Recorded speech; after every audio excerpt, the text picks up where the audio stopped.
मा शक्नोषि मयि स्थिरम् अभ्यासयोगेन ततो मामर्थ्यं धनञ्जय।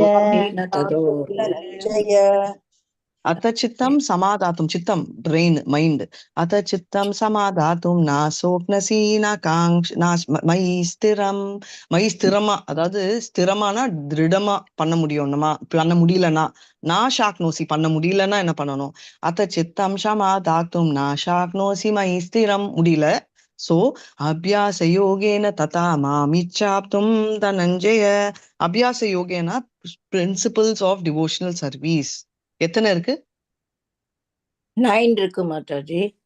No 64 principles. நான் 4 எக்ஸ்பெக்ட் பண்ண ஆன்சர். நீங்க சொல்றது வேற. இந்த கான்டெக்ஸ்ட்ல நான் சொன்னது நவபக்தி இத சொல்லிட்டேன். அதான் 64 பிரின்சிபல்ஸ் NODல இருக்கு. நம்ம ஃபாலோ பண்ண மாட்டோம்னு தெரியும். அதனால தான் 4 கொடுத்திருக்காங்க. அட்லீஸ்ட் அதாவது ஒழுங்கா பண்ண முடியுமா அப்படின்னு பாத்தீங்கன்னா honestly the answer is no. Right. நம்ம அது கூட கம்ப்ளீட்டா பண்ண முடியாதுன்றதால நெக்ஸ்ட் வரப்போகுது. ரைட். ஸோ இது வந்து மைண்ட் ஃபர்ஸ்ட் வந்து எல்லாம் 100% பண்ணோம்னா முடியாது. நெக்ஸ்ட் பண்ணுங்க அப்படின்னா முடியாது. அபியாசோபி அசமர்த்தோசி மத்கர்ம பரமோ பவான் மதர்த்தம் அபி கர்மாணி குர்வன் சித்திம் அவாப்ஸ்யசி. ஹரே கிருஷ்ணா.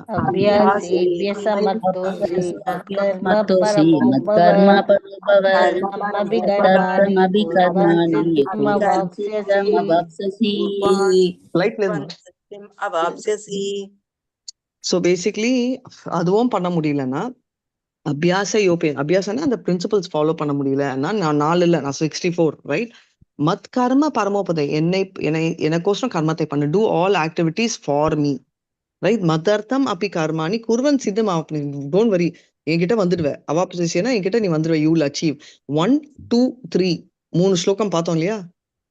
ஃபர்ஸ்ட் இப்போ இந்த 3 அதாவது 8 9 10 இது வந்து ஃபாஸ்ட் ட்ராக் கோர்ஸ் மாதிரி. நம்ம பக்தி வைபவ் ஃபாஸ்ட் ட்ராக் மாதிரி கோலோகா விருந்தாவன் ஃபாஸ்ட் ட்ராக்.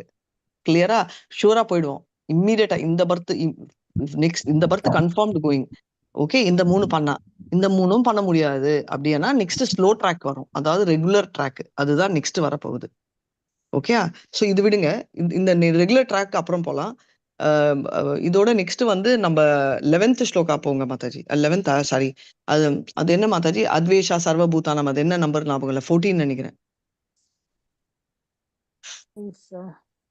ஆமா மாதாஜி 14. ஓகே.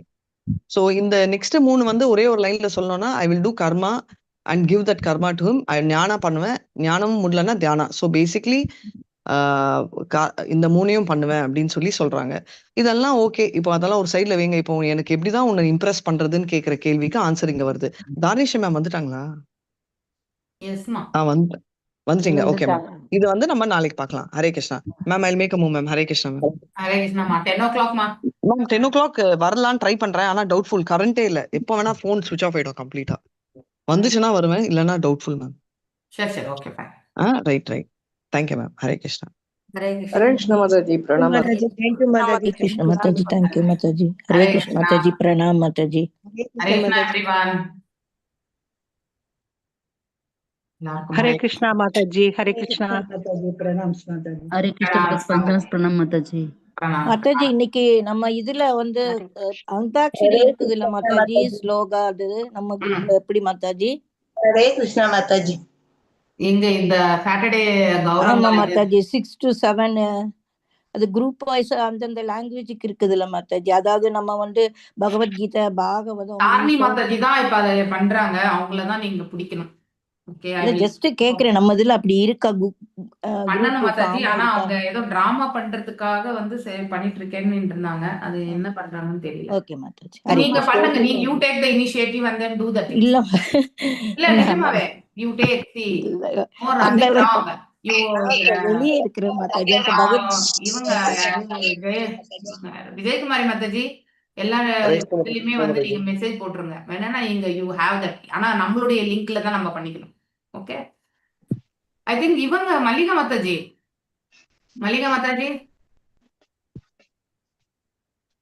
நீங்க ராதிகா மாதாஜி எல்லாம் டக்கு டக்குன்னு எழுத்துருவீங்க மாதாஜி. எங்களுக்கு அந்த அளவுக்கு எக்ஸ்பீரியன்ஸ் இல்ல மாதாஜி.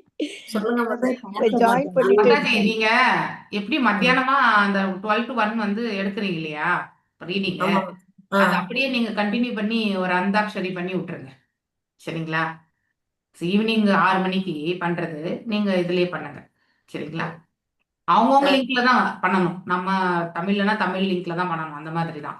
அங்க காமனா என்ன எதுவும் இல்ல. பண்ணணும் சாரி, என்ன பண்ணணும்? நான் வந்து இல்ல அந்தாக்ஷரினா இப்போ அது இது சொல்லுவாங்கல்ல, ஒரு ஸ்லோகமோ சோ அந்த மாதிரி வந்து நீங்க ஒரு பாடலோ ஏதோ ஒண்ணு நம்ம அந்தாக்ஷரி வந்து ஸ்லோகம் ரிலேட்டட் தான் நிறைய இருக்கும்.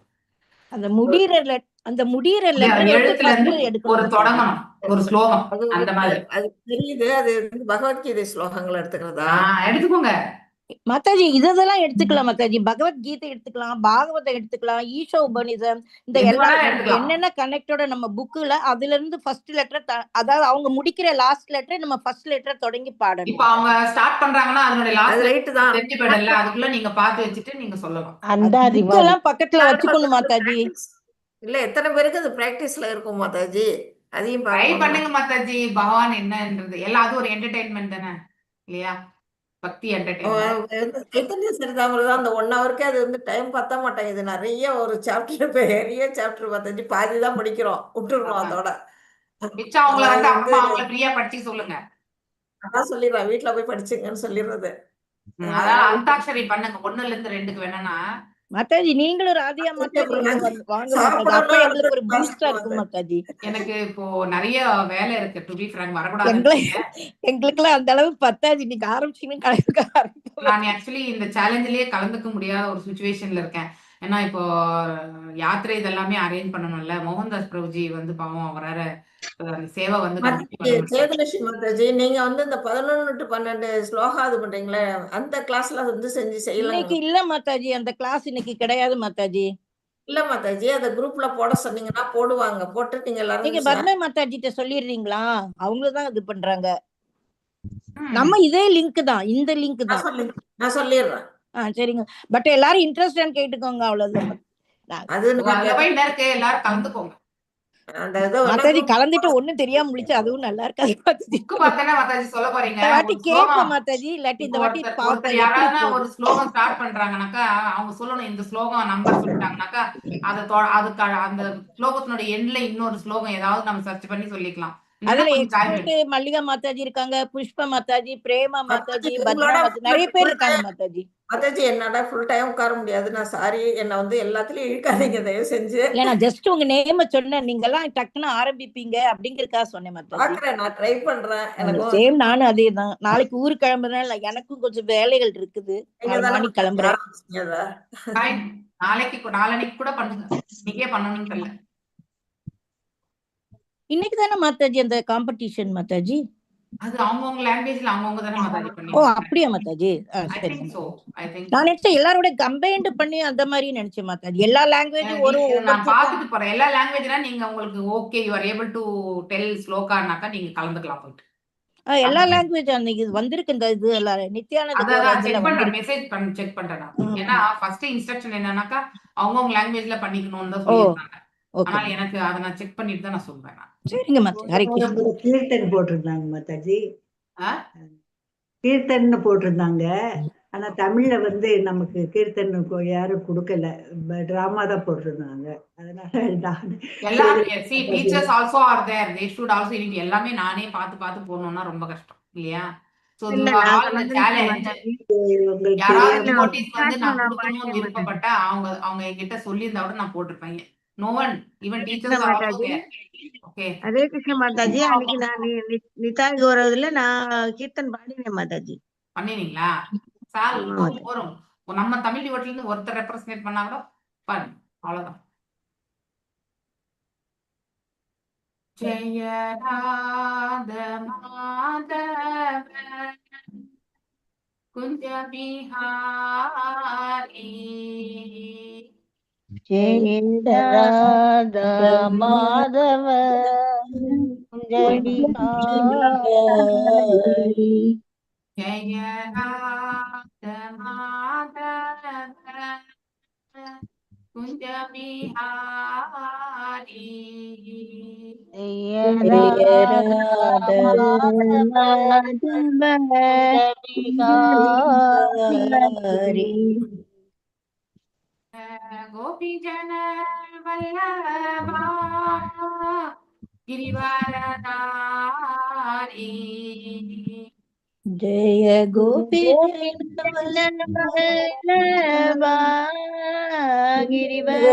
गिरिवरदारी जय गोपी जन वल्लभा गिरिवरदारी ஜெய जय गोपी जन वल्लभा गिरिवरदारी यशोदनन्दन प्रजन रञ्जन यशोदनन्दन रञ्जन यशोदनन्दन प्रजन रञ्जन यशोदनन्दन रञ्जन यमुनधीरावनचारी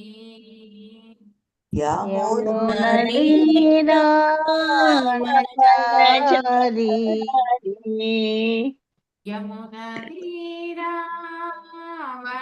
यमुनधीरावनचारी यमुनधीरावनचारी जय राधमाधव कुज बिहारी जय राधमाधव जय राधमाधव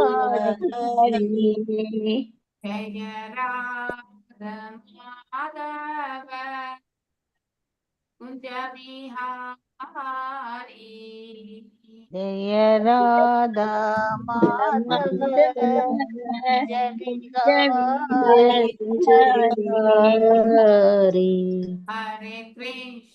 हरे कृष्ण कृष्ण कृष्ण हरे हरे हरे राम राम राम हरे हरे हरे कृष्ण कृष्ण हरे कृष्ण कृष्ण कृष्ण हरे हरे हरे राम राम राम हरे हरे हरे कृष्ण कृष्ण कृष्ण हरे हरे हरे राम राम राम हरे हरे हरे कृष्ण कृष्ण कृष्ण कृष्ण हरे हरे हरे राम राम राम राम हरे हरे हरे कृष्ण कृष्ण कृष्ण हरे हरे हरे राम राम राम हरे हरे हरे कृष्ण कृष्ण कृष्ण हरे हरे हरे राम हरे राम हरे राम राम राम राम हरे हरे हरे हरे कृष्णा எல்லாருக்கும் हरे कृष्ण माताजी हरे कृष्ण माताजी हरे हरे कृष्णा माता माताजी வாழ்க வளமுடன் மாதாஜி வாழ்க வளமுடன் மாதாஜி ஹரே கிருஷ்ணா ஹரே கிருஷ்ணா எல்லாருக்கும்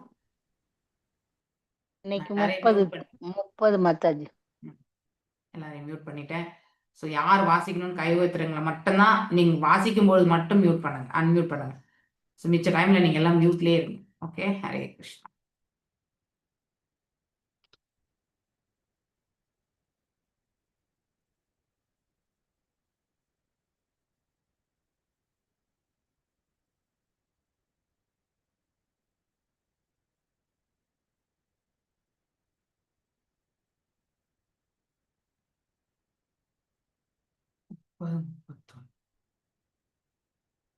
2 ஸ்லோகம்.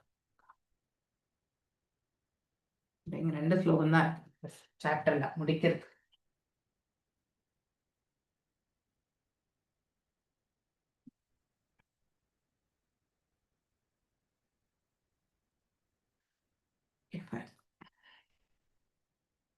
பிரேமா மாதாஜி அண்ட் கீதா மாதாஜி 2 பேரும் வரிசையா வாசிச்சுக்கோங்க. ஓகே. ஸோ ஆனால் அன்மியூட் பண்ணாதீங்க, நீங்க வாசிக்கும் போது மட்டும் அன்மியூட் பண்ணுங்க. இது ஏவம் நிகூட நிர்வேதோ விஸ்ருஜ்ய மிருகீம் ஆதரம் புனர்பகவத் க்ஷேத்ரம் உபசம சீலமுனிகணதைதம் சக்ரமாம் புலசத்ய புலஹாஸ்ரமம் காலஞ்சராத் பிரதயா ஜகாம. எஸ் கீதா மாதாஜி வாசிங்க. ஹரே கிருஷ்ணா மாதாஜி. ஹரே கிருஷ்ணா மாதாஜி. பதம் 30. இதி ஏவம் நிகுட நிவோத நிர்வோத விஸ்ருஜ மிருகிம் மாதரம் புனர் பகவத் க்ஷேத்ரம் உபசம சில முனிகண தைத்தம் சாக்ராமம் புலஸ்திய புலஹாஸ்ரமம் காலாஞ்சரத் பிரத்ய ஜகாமா. இது இவ்வாறு, ஏவம் இவ்வழியே, நிகுட மறைந்து, நிவேத உலகியல் செயல்கள் மீது முற்றிலும் பற்று அறுத்து, விஸ்ருஜ துறந்து, மிருகிம் மான் மாதரம் அதன் தானசிய புன மீண்டும் பகவத் கஷேத்திரம் முழுமுதற் கடவுள் வழிபடும் இடம், உபசம சில பௌதீக பற்றிலிருந்து முற்றிலும் பிரிந்து, முனிகண தைத்தம் அது மாமுனிவர்களின் இருப்பதற்கு மிகவும் பிரியமானது, சாலக்கிராமம் என்னும் சிற்றூர், புலஸ்திய புலக ஆசிரமம், புலஸ்தியர் மற்றும் புலகியர் இருந்த ஆசிரமம், காலாஞ்சராத் தான் ஒரு மானின் வயிற்றில் பிறந்த இடமான காலாஞ்சரா என்னும் மலைப்பகுதி, பிரத்யா ஜாகம அவர் திரும்பி வந்தார். மொழிபெயர்ப்பு. பரத மன்னர் ஒரு மானின் உடலை பெற்றிருந்த போதிலும் தொடர்ந்து வருந்தியதன் காரணமாக உலக விஷயங்கள் எல்லாவற்றின் மீதும் முற்றிலும் பற்றறுத்தவரானார். அவர் இவ்வுண்மைகளை எவரிடமிருந்தும் உரைக்கவில்லை. ஆயினும் தான் பிறந்த இடமான காலஞ்சர மலைப்பகுதியில் தன் தாய் மானை விட்டு அவர் பிரிந்து வாழ்ந்தார். அவர் மீண்டும் சாலக்கிராம வனத்தில் உள்ள புலஸ்தியர் மற்றும் புலகரின் ஆசிரமத்திற்கு திரும்பி வந்தார். பொருளுரை. பகவான் வாசுதேவன் கருணையினால் பரத மகள் தன் கடந்த கால வாழ்க்கையினை எண்ணியது குறிப்பிடத்தக்கதாகும். அவர் ஒரு கணம் கூட வீணாக்காது சாலக்கிராமம் என்னும் இடத்தில் உள்ள புலக ஆசிரமத்திற்கு திரும்பி வந்தார். தொடர்பு என்பது மிகவும் அர்த்தமுடையது ஒன்றாகும். ஆகையினால் இஸ்கான் இயக்கத்தினுள் நுழையும் ஒருவரை நிறைவடைவராக்க முயற்சிக்கிறது. அதன் உறுப்பினர்கள் இவ்வியக்கம் ஒன்று தர்ம சத்திரம் அல்ல என்பதை எப்போதும் நினைவில் கொள்ள வேண்டும். உறுப்பினர்கள் அனைவரும் தமது ஆன்மீக கடமைகளை ஆற்றுவதில் மிகவும் எச்சரிக்கையோடு இருத்தல் வேண்டும். அப்போதுதான் இங்கு யார் வந்தாலும் அவர் தானே பக்தராகி அடைவதற்குரிய திறமையுடையவர் ஆவார். பரத மகாராஜா ஒரு மானின் உடலை பெற்றிருந்த போதிலும் அவர் மீண்டும், அதாவது இப்போது காலாஞ்சர மலைப்பகுதியில் உள்ள தன் குடும்பம் மற்றும் உறவினரை பிரிந்து வந்தார். பிறந்த இடம் மற்றும் குடும்பத்தின் கவர்ச்சிக்கு ஒருவன் ஆளாக கூடாது. ஒருவன் பக்தரின் தொடர்பினை அடைக்கலம் கொண்டு கிருஷ்ண உணவை வளர்த்தல் வேண்டும். ஹரே கிருஷ்ண மாதா. தேங்க்யூ மாதாஜி.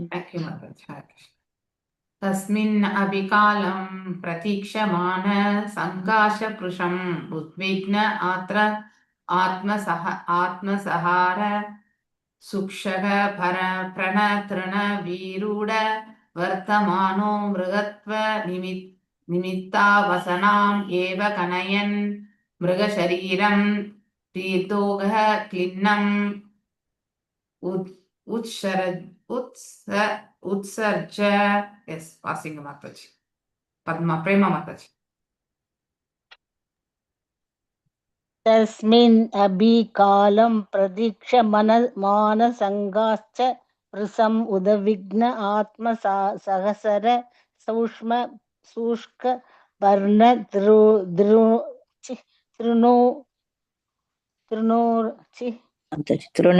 शुष्कवर्ण तृणो विरूढा वर्धमानो मृगत्व निमित्तावसानम् एव कणयन् मृगशरीरं त्रितोः क्लिन्नम् उत्सर्ज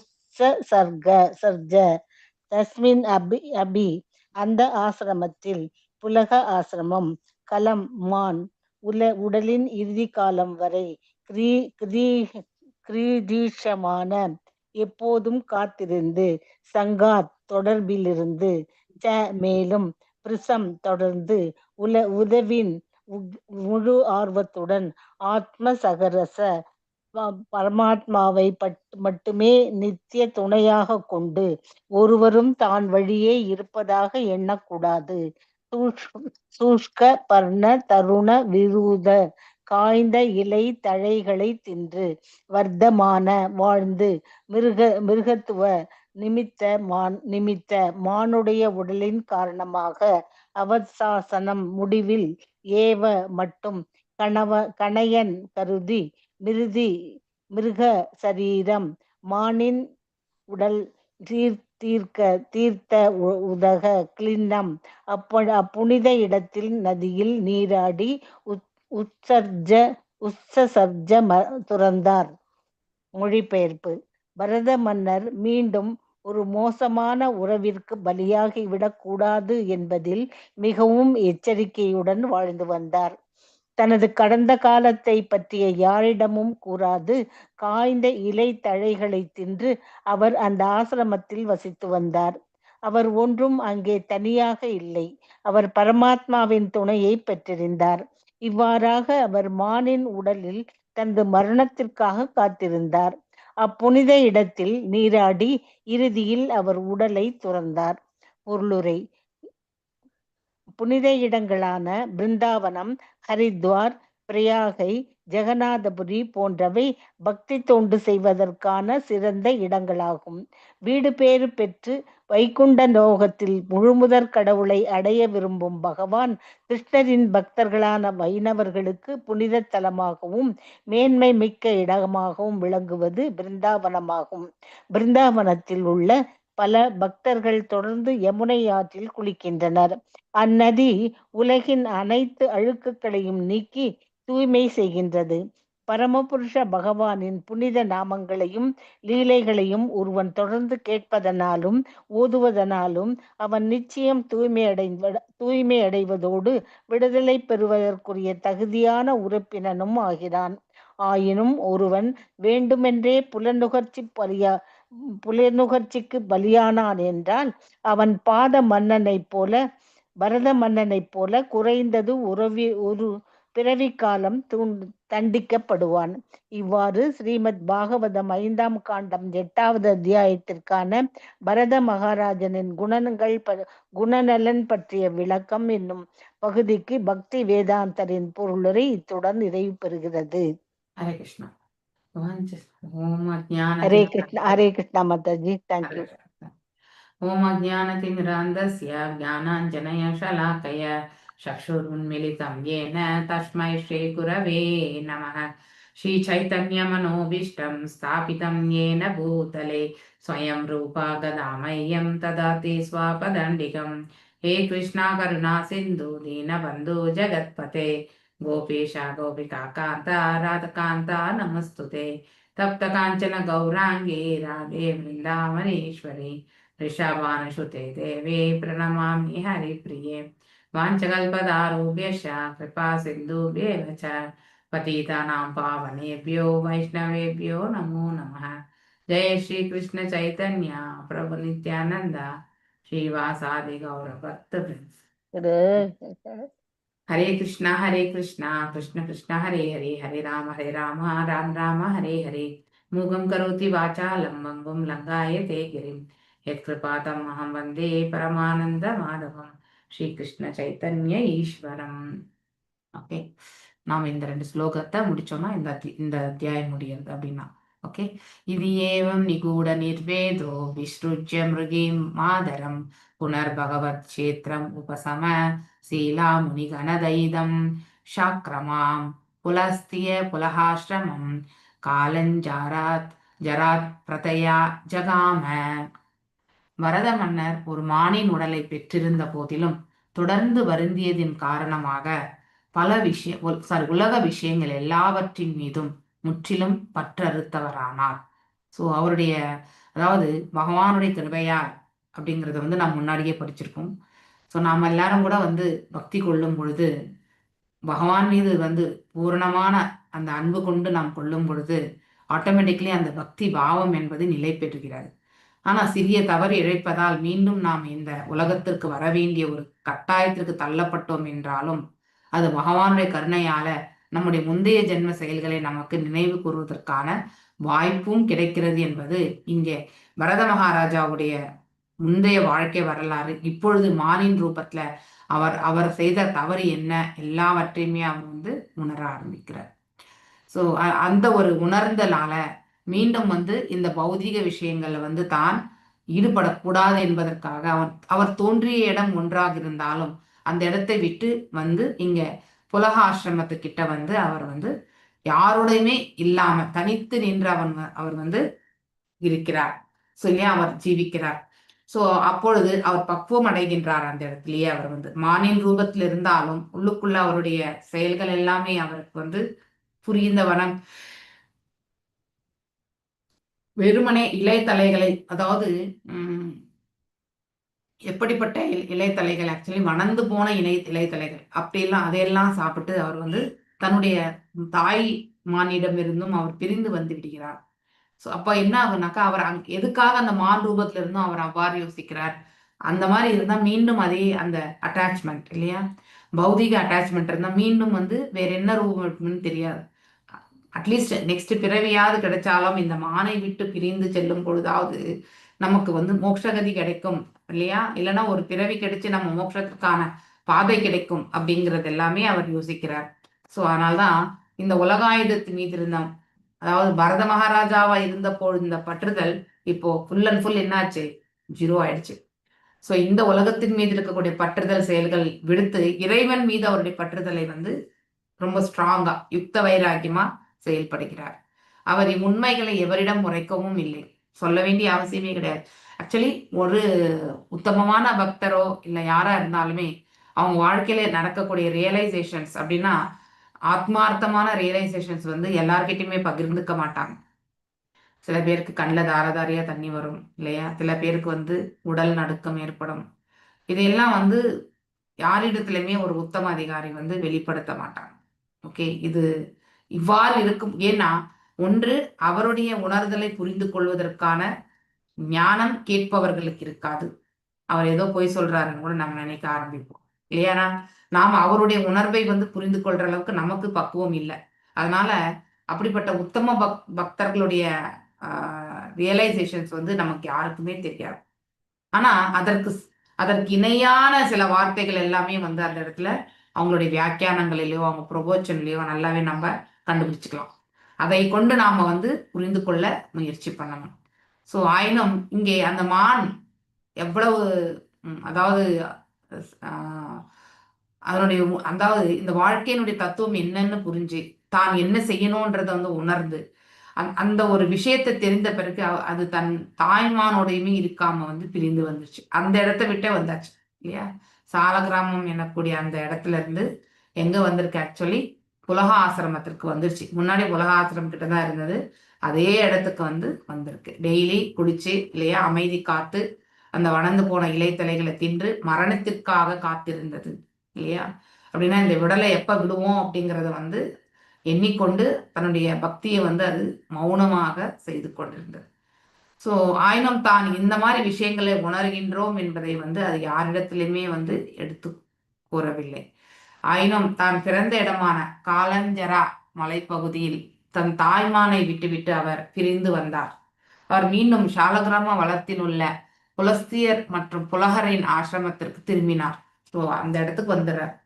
பகவான் இது எல்லாமே யாருடைய கிருபையால் நடக்கிறது, பகவானுடைய கிருபையால் நடக்கிறது.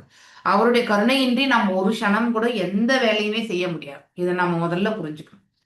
ஏன்னா நிறைய இடங்களை நம்ம வாசிக்கிறோம், இது நமக்கு எழுத்துக்கள் மூலியமா பிரபுபாத நம்மளை வந்து உணர வைக்கிறார். ஸோ அதாவது நல்ல ஒரு ரியலைசேஷன் இருக்கிறவங்க வந்து இப்போ பரத மகாராஜாவுடைய கதையை எடுத்துக்கோங்க இல்லையா. அவர் எடுத்துட்டீங்கன்னாக்கா அவருக்கு அகங்காரம் என்பது இல்லை. ஆனா அவர் வந்து என்ன பண்ணார், அன்பை வந்து வேறு இடத்துல வந்து மாற்றி அமைத்து விட்டார். அதனால அவர் கட்டுண்ட நிலையில இருக்கக்கூடிய அந்த மானாக வந்து இங்க அதாவது புலக ஆசிரமத்தை வந்து சேர்றார் இல்லையா. சோ மேலும் அங்கே தனித்தே வாழ்வது எனக்கூடிய அந்த முடிவையும் ஏற்று மௌனம் காக்கிறார் இல்லையா. சோ யாரிடத்திலும் அது வேற எந்த மானை பார்த்தாலும் அது பேசுவதும் கிடையாது. சோ இப்படி இதெல்லாம் யாருடைய கிருபையால் நிகழ்கின்றது, பகவானுடைய கிருபையால. சோ பரத மகாராஜா தனது கடந்த கால வாழ்க்கையினை எண்ணியது குறிப்பிடத்தக்கதாகும். ஸோ இவன் தாயின் கருவில் இருக்கக்கூடிய அந்த கரு கூட வந்து புண்ணிய காரியங்கள் செய்திருந்தால் இறைவனுடைய கிருபையால தன்னுடைய முந்தைய வாழ்க்கையில் தான் செய்த தவறுகளை எல்லாமே வந்து உணர ஆரம்பிக்கும். அவர் ஒரு கணம் கூட வீணாக்காது சாலகிராமம் என்னும் இடத்தில் உள்ள புலக ஆசிரமத்திற்கு திரும்பி வந்தார்.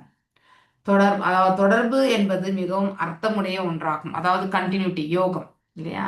ஆகையினால் இஸ்கான் இயக்கத்தில் உள்ள நுழையும் பொழுது ஒருவரை நிறைவுடையவராக்க முயற்சி செய்கிறது இல்லையா. அப்பதான் மீண்டும் வந்து டெம்பிளுக்கு போகக்கூடிய அந்த பாவம் கிடைக்கும், சேவை பண்றதுக்கான மார்க்கம் கிடைக்கும். இதெல்லாம் வந்து ஸோ நம்ம கூட இப்போ இந்த இயக்கத்துல இருக்கோம்.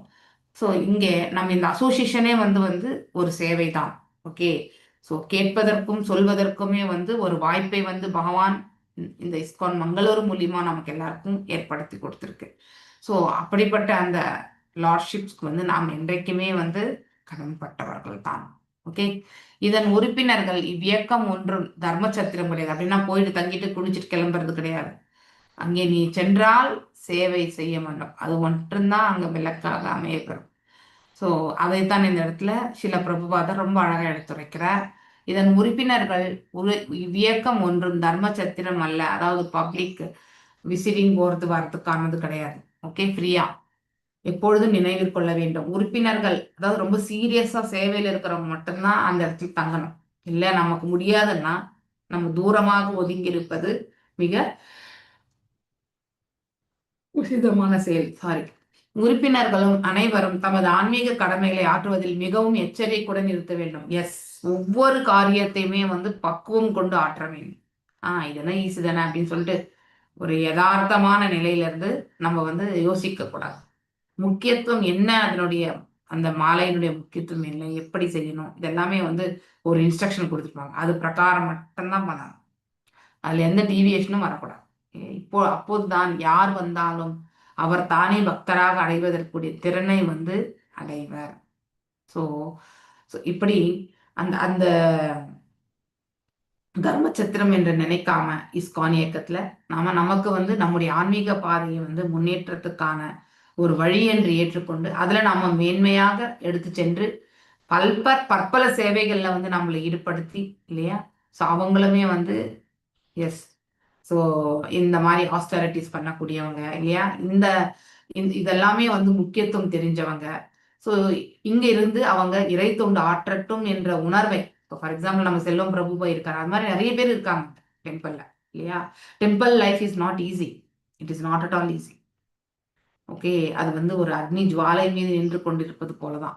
ஏன்னா தூய்மையான எண்ணம், தூய்மையான ஒரு செயல், இப்படிப்பட்ட பாவத்தை நாம கண்டிப்பா வெளிப்படுத்தணும். அது செயற்கை முறையில வந்து கண்டிப்பா வரவே வராது. Temple Seva is not easy. அதுக்கு கமிட்மெண்ட் இருக்கணும் இல்லையா. ஒரே நாள் பண்ணிட்டு வந்து அமர்வது கிடையாது. அதுல நீங்க காலையில எத்தனை மணிக்கு எழுறீங்கோ என்ன தெரியாது. ஆனா மாலை படுக்கிற வரைக்குமே வந்து வேலை இருக்கும். அது வந்து நம்ம தடுக்க முடியாது. So it is not inertia. கோயில்ல வந்து இவங்க எல்லாம் இருக்காங்க இல்லையா, பிரம்மச்சாரிஸ் எல்லாமே, அவங்க எல்லாருமே வந்து they are not at all free. அதுதான் உண்மை. ஏதோ ஒரு சேவையில ஈடுபட்டுட்டே தான் இருப்பாங்க. ஸோ அப்படிப்பட்ட ஒரு நிலையில இருந்தா மட்டும்தான், பக்குவம் இருந்தா தான் கோயிலுக்கு போய் சேரணும். ஓகே. இல்லைன்னா கோயில போய் சாமியை சேவிச்சுட்டு வரணும், அவ்வளவுதான். உங்களால முடிஞ்ச சிறு சிறு சேவைகளை வந்து செய்துட்டு வரணும். ஓகே. அப்போதுதான் இங்க யார் வந்தாலும் அவர் தானாகவே, அதாவது எங்கு வந்தாலும் இஸ்கான் டெம்பிளுக்கு வரவங்க வந்து தானாகவே, ஏன்னா அங்க நீங்க போனீங்கன்னாக்கா ஒவ்வொரு ஆலயத்திலையுமே வந்து ஒரு மே ஐ ஹெல்ப் யூ அப்படின்னு ஒரு டெஸ்க் வச்சிருப்பாங்க இல்லையா. புதுசா வர டிவோட்டிஸுக்கு என்கொயரிக்கு அவங்கள வந்து அன்னைக்கு ஒரு மாலை கொடுத்து அவங்களுக்கு வந்து இந்த பரம்பராவுடைய முக்கியத்துவத்தை எடுத்துரைத்து ஒரு ரவுண்டு ஜபமாலையை வந்து செய்யக்கூடியது. எல்லா கோயில்களிலுமே இது பண்றாங்க. அப்பதான் இந்த காங்கிரிகேஷனே பெருசாகும் இல்லையா? ஸோ நம்ம குரு மகாராஜாக்கு மட்டும்தான் அந்த பர்மிஷன் வந்து ஸ்ரீல பிரபுபாதர் கொடுத்துருக்காரு. எவ்வளவு வேணாலும் டிசைபிள்ஸ் எடுத்துக்கிறதுக்கு வேற எந்த குருவுக்குமே அதை கொடுத்ததில்லை. So he has a special benediction. அதனால இப்போ எத்தனை பேர் ஆக்சுவலி யாராவது சொல்ல முடியுமா? நம்ம குரு மகாராஜ் டிசைபிள்ஸ் எத்தனை ஆயிரம், எத்தனை ஆயிரம் பேர் இருக்காங்க டிசைபிள்ஸ்? 75,000 பிளஸ். ஓகே, மேக்சிமம் 50 வரைக்கும் கூட போகலாம் அப்படிங்கிற மாதிரி சொல்லியிருந்தார். ஓகே, 50,000, 75,000 பக்தர்களை வந்து அவர் வந்து தாங்கணும்னா அவருடைய ஆன்மீக ஆற்றலை பற்றி நாம் என்ன நினைக்கிறது, அவருடைய தவ வாழ்க்கை பற்றி என்ன நினைக்கிறது இல்லையா? ஏன்னா அதுலேயும் தாண்டி சில குறைபாடுகள் என்பது ஏற்படும் பொழுது அது அத்தனையுமே வந்து பக்தர்களாக இருக்கக்கூடியவங்க வந்து அபராதங்களை செய்யாமல் செய்யணும்.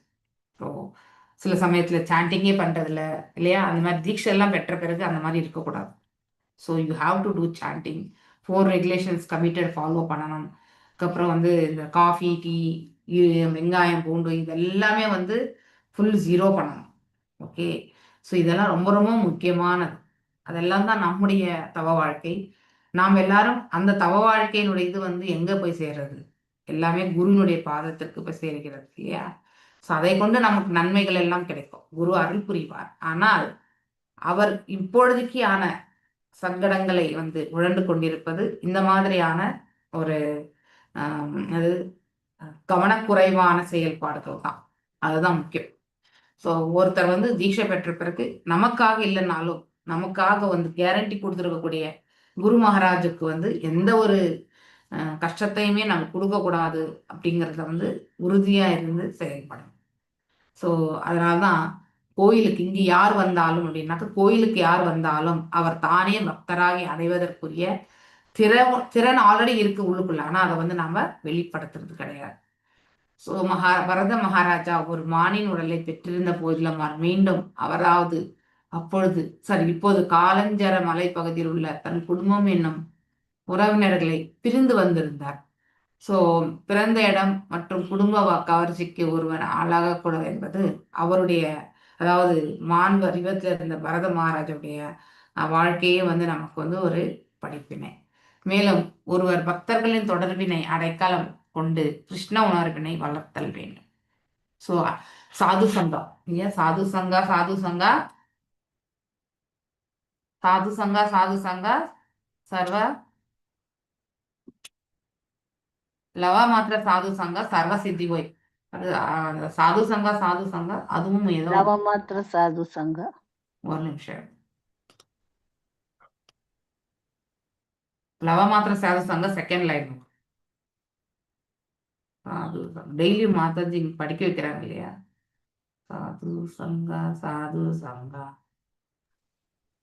லவ மாத்திர சாது சங்கா 2வது. 2வது லைன் சரியா இருக்கு. சாது சங்கா சாது சங்கா சர்வ சாஸ்திரே காயா, அதாவது அனைத்து சாஸ்திரங்களும் சொல்கிறதுன்னு அர்த்தம். ஓகே, லவ மாத்திர சாது சங்கே சர்வ சித்திஹாயா இல்லையா? அனைத்து வேத சாஸ்திரங்கள் வந்து என்ன சொல்றதுனாக்கா சாது சங்கத்தில் இணைந்திருக்கும் பொழுது நமக்கு அது வந்து ஒரு லவ மாத்திர சாது சங்கம், அதாவது லவான்றது காலத்தினுடைய ஒரு அளவு இல்லையா? லவ மாத்திர சாது சங்கத்துல நாம் இறைந்திருந்தாலும் அனைத்து சித்திங்களையுமே பெறக்கூடியதுக்கான வாய்ப்பு கிடைக்கிறதுன்னு சொல்லப்பட்டோம். ஸோ ரொம்ப அழகான ஸ்லோகம். இன்னும் நீங்க இந்த சாப்டர் வரல 22 இல்லை. தஸ்மின் அபிகாலம் பிரதீட்சமான சங்காஷ பிருஷம் உத்விக்ன ஆத்மசஹர சுக்ஷ பிரண திருண வீரூட வர்த்தமானோ மிருகத்வ வசானம் ஏவ கணயன் மிருகசரீரம் தீர்த்தோக கிளின்னம் உத்சர்ஜக. பரத மன்னர் மீண்டும் ஒரு மோசமான உறவிற்கு பலியாகிவிடக்கூடாது. ஏன்னா இந்த மான் உடல்ல வந்த பிறகு எச்சரிக்கையா இல்லைன்னா நம்ம இன்னொரு விலங்கு உடலோ என்ன உடல் கிடைக்குமோ தெரியாதே. ஸோ அந்த எச்சரிக்கை அவருக்கு ஜாக்கிரதைன்னு சொல்லுவாங்க இல்லையா? அந்த ஜாக்கிரதை வந்து ஸோ ஐ திங்க் சமஸ்கிருதத்துல ஜாக்கிரதை அப்படின்வாங்க. ஸோ எச்சரிக்கையோட இருந்தார் அக்பர். வாழ்ந்தார். தனது கடந்த கால பற்றி யாரிடமும் கூறாது. பேசிக்கலி இந்த உத்தம அதிகாரிகள் வந்து பாத்தீங்கன்னாக்கா மத்தியம அதிகாரி பிளாட்ஃபார்ம் வந்து எதை மட்டும் சொல்லணுமோ அது மட்டும் தான் சொல்லுவாங்க. அவ்வளவுதான். உத்தம நிலையில இருந்ததெல்லாம் அனுபவம் எல்லாமே அவர்களுக்கும் இறைவனுக்கும் இருக்கக்கூடிய சம்பந்தம் மட்டும்தான். No realisation will be shared. ஏன்னா அதை வந்து புரிந்து கொள்ளக்கூடிய கெப்பாசிட்டி கனிஷ்ட அதிகாரிகள் நமக்கும் இல்லை இல்லையா? மேலும் அது வந்து ஒருத்தரை வந்து பெருமைப்படுத்தக்கூடிய ஒரு நிலையாக கூட மாறிடும். ஓகே, அப்போ கிருஷ்ணருக்கு வந்து பெருமை என்பது பிடிக்காது. Okay, that one character E never likes. அப்ப அதுக்கேத்த மாதிரி பனிஷ்மெண்ட்டும் வந்து கிடைக்கும் இல்லையா? இவ்வளவு பக்தியில இருக்கக்கூடிய நாம அதை வந்து அதாவது பெருமையாக கொள்ளக்கூடாது, கடமையாக கொள்ளணும். அந்த ஒரு இதுதான் நமக்கு எச்சரிக்கையே. தனது கடந்த காலத்தை பற்றி யாரிடத்திலுமே கூறாது. இந்த பிறவி மாத்திரம் கிடையாது, மானாக இருந்தது மாத்திரம் கிடையாது, அடுத்து ஜடபாரதத்துல கூட ஒரு யார்கிட்டயுமே சொல்றது இல்லை. காய்ந்த இலை தலைகளை தின்று அவர் அந்த ஆசிரமத்தில் வசித்தார். அவர் ஒன்றும் அங்கே தனியே இல்லை. அவர் பரமாத்மாவின் துணையை கொண்டு பெற்றிருந்தார். எல்லாருக்குமே உண்டு இல்லையா? ஆனா அதை அவர் உணர்ந்திருக்கார், நம்ம இன்னும் உணரல. இவ்வாறு அவர் மானின் உடலில் தனது மரணத்திற்காக காத்திருந்தார். எஸ், இந்த உடலை விட்டு நம்ம கிளம்பணும்ன்றதுல ரொம்பவுமே வந்து ஸ்ட்ராங் கன்விக்ஷன் அவருக்கு. அப்புனித இடத்தில் நீராடி இறுதியில் அவர் அந்த உடலை துறந்தார். மானின் உடலை கூட துறந்ததாக இந்த இடத்துல சொல்லப்படும். புனித இடங்களான விருந்தாவனம், அந்த இடத்துல ஹரித்வார், பிரயாக், நம்ம எல்லாம் இப்ப போயிட்டு இருந்தோம் இல்லையா, பிரயாக்ராஜ், ஸோ ஜெகநாதபுரி போன்றவை பக்தி தொண்டை பக்தி தொண்டு செய்வதற்கான சிறந்த இடங்களாகும். இதெல்லாமே அந்த ஸ்தலங்கள். ஏன்னா அங்க இருக்கக்கூடிய சூழ்நிலை வந்து நமக்கு வந்து மிகவும் வந்து அனுகூலமானதாக இருக்கும் பக்தி தொண்டு செய்யறது. நம்ம வீட்டு கம்பேர் பண்ணும்பொழுது அந்த இடம் வந்து மிக மிக மிக கம்பேரே பண்ண முடியாத இடம். நம்ம வீட்டுல நிறைய பௌதீகம், 95% பௌதீகம், 5% ஆன்மீகம் இருக்கலாம் இல்லையா? ஆனா விருந்தாவனத்துக்கு போனோம்னாக்க உங்களுக்கு 100% ஆன்மீகம். உங்களுடைய ஆன்மீக வளர்ச்சியுமே வந்து ரொம்ப ஃபாஸ்டா இருக்கும். நிறைய பேர் ஆனாதான் அங்க போய் இருந்துருவாங்க விருந்தாவனத்தில். ஸோ வீடு பேறு பெற்று வைகுண்ட லோகத்தில் நுழைவதற்காக கடவுளை அடைய விரும்பும் பகவான் கிருஷ்ணரின் பக்தர்களான வைணவர்களுக்கு புனித தலமாக மேன்மைமிக்க இடமாகவும் விளங்குவது எது? ஃபர்ஸ்ட் வந்து விருந்தாவனம் இல்லையா? விருந்தாவனத்தில் உள்ள பல பக்தர்கள் யமுனை நதியில் வந்து ஆற்றில் குளிக்கின்றனர். அந்நதி உலகின் அனைத்து அழுக்குகளையும் நீக்கி தூய்மை செய்கிறது. இவ்வளோ அழுக்குமே கிளியர் பண்ணக்கூடிய சக்தி அந்த யமுனை நதிக்கரைக்கு உண்டு. அவ்வளோ கிரேட் இல்லையா? அந்த நதி எவ்வளோ புண்ணியம் பண்ணியிருக்கலாம் இல்லையா? ஸோ அப்படிப்பட்ட ஒரு நதி எத்தனை பேருடைய பாவங்களை கழுவி இல்லையா? ஸோ தெர் வாஸ் ஒன் இது ஒரு ரைமிங் கூட சொல்லலாம். அதாவது ரைமிங் கிடையாது, ஒரு யதார்த்தமான ஒரு கான்வர்சேஷன். அதாவது கங்கை தாய் வந்து எல்லாருடைய பாவங்களையுமே அவள் நீக்குபவள் இல்லையா? ஸோ கங்கை தாய் வந்து அதாவது இந்த மாதிரி நிறைய அதாவது ஆத்மா அதாவது இந்த ஜீவன்கள் போய் ஸ்நானம் பண்ணும்பொழுது அவங்களுமே இந்த அழுக்கு பாவத்தை எல்லாம் அவங்களுடைய ரூபத்துல வந்து காட்டுமா. ஆனா அதற்கு வந்து அவர்கள் மீண்டும் வந்து பரிகாரத்தை தூய்மைப்படுத்தி மறுபடியும் வந்து அந்த நீருக்கு வந்து புனித தன்மையை கொடுப்பாங்களாம். So she will do austerities for that distance. So இல்லைன்னா அந்த அழுக்குலயே நம்ம போய் விழுந்து விழுந்து நாமும் வேறொரு அழுக்கை வந்து பிடிச்சு கொண்டு வரப்படும். ஓகே, பரமபுருஷ பகவானின் புனித நாமங்களையும் லீலைகளையும் ஒருவன் தொடர்ந்து கேட்பதினாலும் இல்லையா, ஓதுவதினாலும், அதாவது அதாவது சிரவணம் பண்றதுனாலும் கீர்த்தனம் பண்றதுனாலும் இல்லையா, ஸோ அவன் நிச்சயமாக தூய்மை அடைவதோடு விடுதலை பெறுவதற்குரிய தகுதியான உறுப்பினனும் ஆகின்றான் இல்லையா? அதாவது he'll be qualified to become liberated. Okay, சிரவணம் முக்கியம், கீர்த்தனம் முக்கியம். ஸ்மரணமோட பண்ணணும். ஓகே, நினைவுகளோட வந்து கீர்த்தனம் பண்ணணும். அந்த கீர்த்தனம் எப்பொழுதுமே வந்து வெற்றி கொள்ளும்.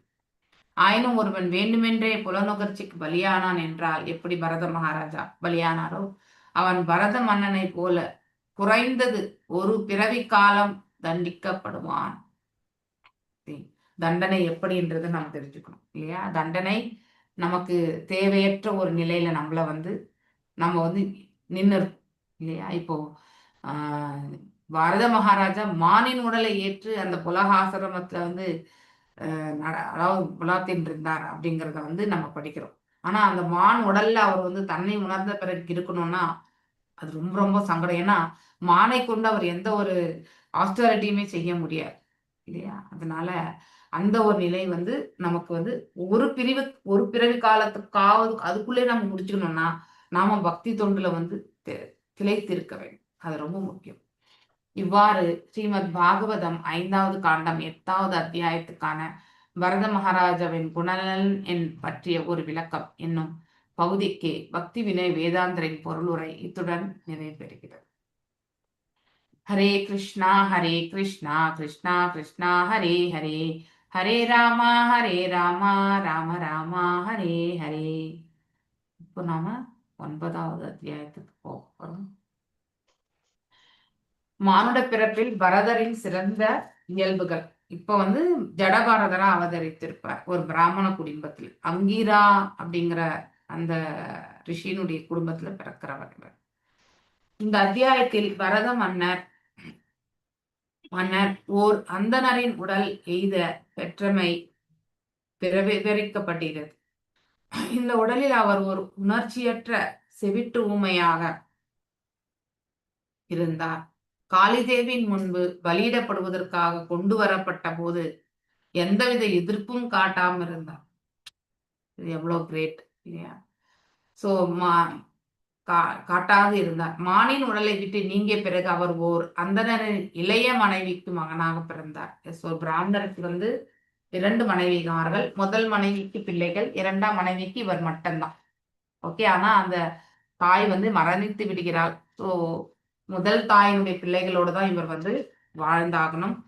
ஆனா அவர்களோடு இவர் அதிகமாக இணையவே மாட்டார். அவர்கள் விப்ராஸ் அவங்க எல்லாருமே வேத சாஸ்திரங்கள்ல விற்பனராக இருந்தார்கள்.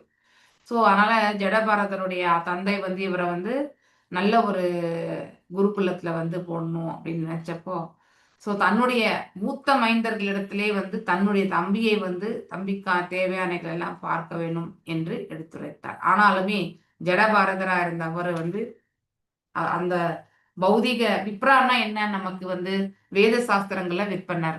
அவங்க என்ன பண்ணுவாங்க, அதை வந்து யக்னங்களை செய்து அவங்க வந்து அதுல வரக்கூடிய லாபத்தை வந்து அவர்கள் வந்து அதை தான் மெயினா கருதினார்கள். ஸோ அதாவது தட்சணை இதுதான் ரொம்ப முக்கியம். ஸோ அந்த மாதிரி எதிர்பார்ப்போடு அவர் வந்து செய்யக்கூடிய அந்த ஆஸ்டாரிட்டிஸ் வந்து மேன்மை வராது.